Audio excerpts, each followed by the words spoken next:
Selamat pagi waktu Indonesia, Virgi.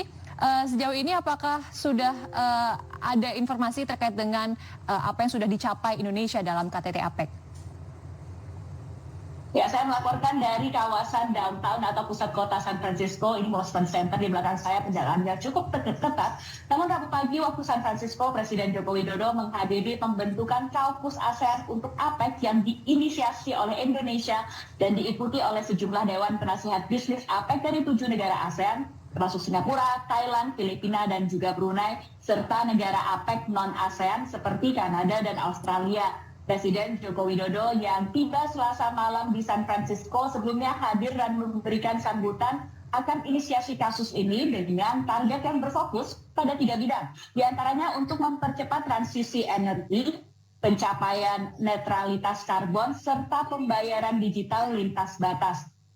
Kaukus ASEAN untuk APEC ini disambut baik oleh negara anggota dengan harapan agar sentralitas ASEAN ini bisa terus terjaga dan bisa turut memajukan ekonomi kawasan. Selain itu, hari ini, sehari sebelumnya maksud saya, Otorita IKN Ibu Kota Nusantara menjalin kerjasama dengan sejumlah perusahaan teknologi, salah satunya dengan melakukan penandatanganan nota kesepahaman yang dilakukan Selasa kemarin dengan Microsoft yang fokusnya adalah untuk menyediakan teknologi untuk menyokong visi IKN sebagai kota cerdas.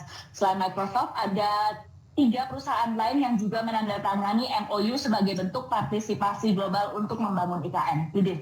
Ya, Virgi, ini selain agenda KTT APEC, kabarnya Presiden Joko Widodo juga akan mengisi kuliah umum di sana. Bagaimana suasana kuliah umum di Stanford University?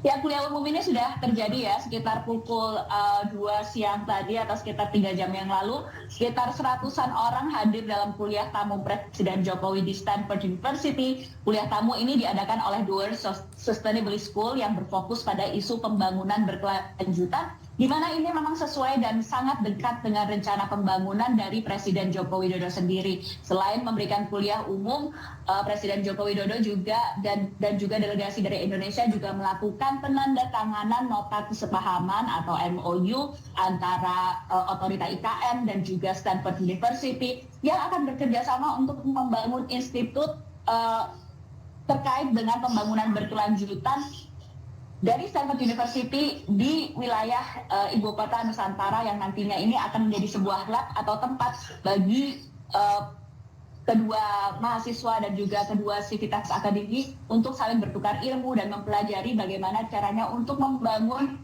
pembangunan berkelanjutan yang punya sistem berpusat pada teknologi dan smart city itu tadi. Nah, sambutan dari warga atau orang-orang yang datang dalam acara kuliah tamu dari Presiden Joko Widodo ini memang cukup antusias untuk melihat atau bertemu dengan Presiden Joko Widodo, dan Presiden Jokowi sendiri juga melakukan jok-jok yang mengatakan bahwa ia menggunakan dasi merah karena warna dari kampus Stanford itu adalah merah, dan juga dilakukan serah terima hoodie atau jaket dari Stanford kepada Presiden Joko Widodo.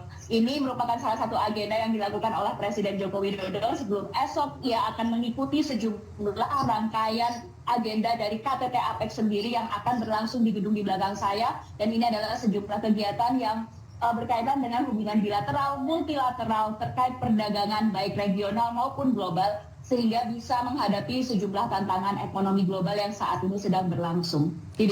Oke, baik. Terima kasih banyak Virgi Gunawan, jurnalis VOA atas laporannya. Selamat bertugas kembali.